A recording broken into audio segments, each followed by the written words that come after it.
Welcome to Loud and Lifted. I'm your host, Betsy Ham. And in this quick lift episode, we're revisiting the powerful conversation with Jill Avey, leadership and career coach and founder of Sister Smart, who helps women step into bigger roles with confidence and clarity.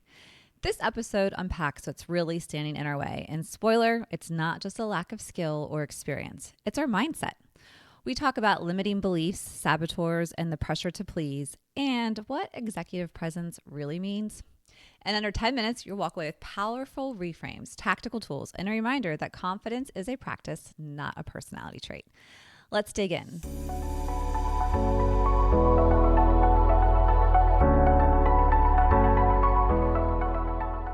The first key takeaway: your saboteurs are loud, but you can talk louder. Jill talked about limiting beliefs and how they're your saboteurs. And just to clarify, a limiting belief is the internal story that you believe because you've been telling it to yourself for so long. So we all do that. Maybe I'm not good enough, I'm not smart enough, I'm not outgoing enough. Any of those things can be limiting beliefs you have about yourself. So what do? You have to change that. And it starts with one, identifying what are those limiting beliefs that you have been telling yourself that aren't true. Then you have to challenge those limiting beliefs that you have, and you need to reframe them. You need to start telling a different story. It's just a shift.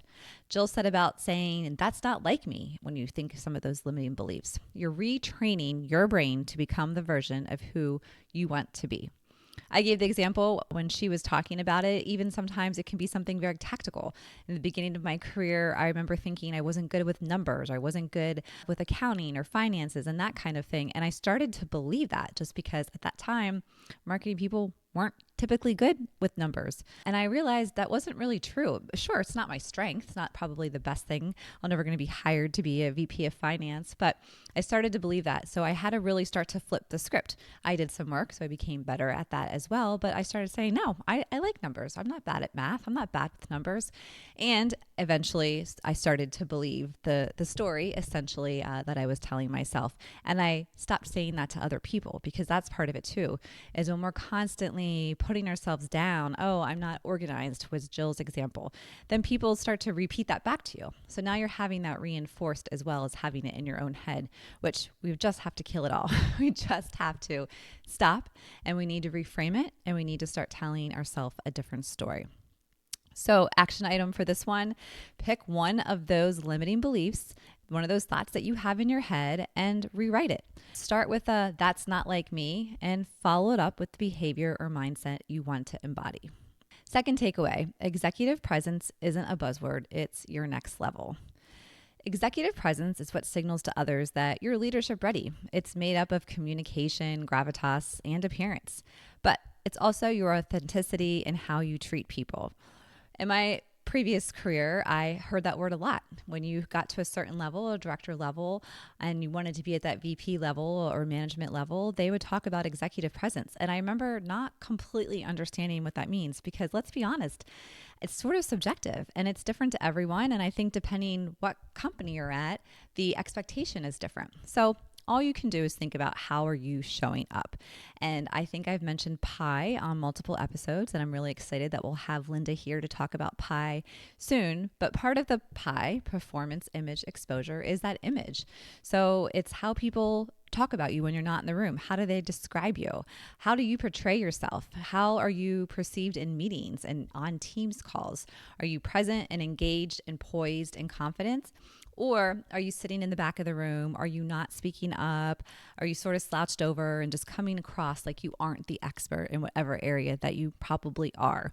So executive presence is really important. Whether you want to be a VP, CEO, or just you want to continue to grow in your career, you really need to think about how you're being portrayed and how you're showing up and what you need to do in order to be to that next level. And I'm sure if we all stop and think about people on leadership teams that we've worked for in the past, you can think, okay, yeah, that person was really good with their executive presence. They walked into the room and everybody knew that they were in charge and they were going to be the ones making the decision. So it's a confidence thing, right? Again, it kind of goes back to that confidence part. It's how you carry yourself, the confidence, the poise, the relationships. So this week, the action item is ask yourself, do I carry myself like a leader that I want to be?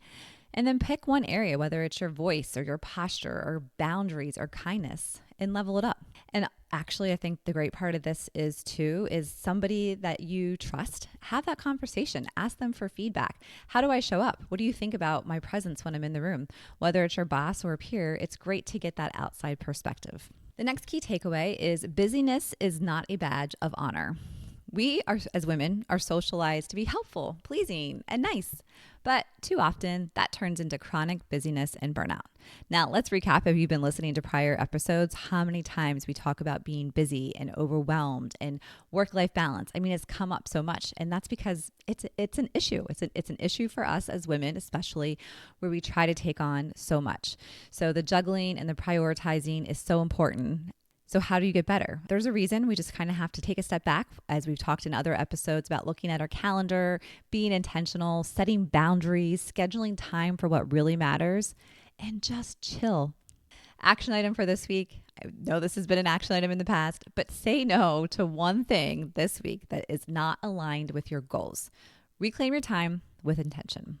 And if you need more details on that, go back and also listen to Julia's episode from a few weeks ago. And the last key takeaway, confidence is built through gratitude and wins. Now, again, confidence has come up a lot in prior episodes, and we've talked about you have to grow your confidence the same way that you grow your muscles, and it's through practice and reps. Now, I really liked what Jill talked about with the mindset work and being intentional and the positive affirmation. She recommends that a very simple but powerful habit that you can do daily is write down 3 things you're grateful for and what's going well every day. It's so easy, right? There's always 3 things to be grateful for. Maybe it's something really big. Maybe it's something really small. Maybe it's something as much as a client that you were trying to get a hold of finally called you back or gave you a compliment or you got put on a great project. It can be little things and it can be bigger things. But think about what you're grateful for every day and write it down. It's a great habit to get into. We also talked about keeping a victory folder or a win journal. And I love this. And as I mentioned on the podcast, it's something that I did and I don't know why I stopped. But having a victory file or folder or a wins journal, whatever you want to call it, it's just taking anything that was a win or a victory and putting it in one place. Whether it's an email where somebody says something really nice about you, gives you a compliment, maybe it's results of a campaign that you were part of, but put all of that in one spot. Call it your win journal, call it your victory notebook, but just continue to compile that. It's such an awesome thing in order to go back and look at that and say, oh, okay, wow.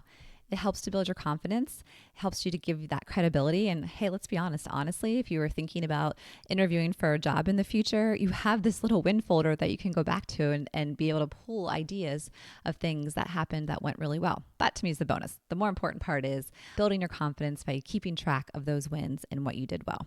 You're not too busy, too emotional, too underqualified, or too late. You're capable, and the only thing standing in your way right now just might be the story that you're telling yourself. Huge thanks to Jill for helping us reframe those beliefs and show up as the leaders we were meant to be. If this quick lift episode resonated with you, please send it to a friend who needs to hear it. Make sure you're following us on Instagram at Loud and Lifted Podcast and subscribe wherever you listen to podcasts so you don't miss the next conversation. Until next time, keep leading, keep rewriting, and keep getting loud and lifted.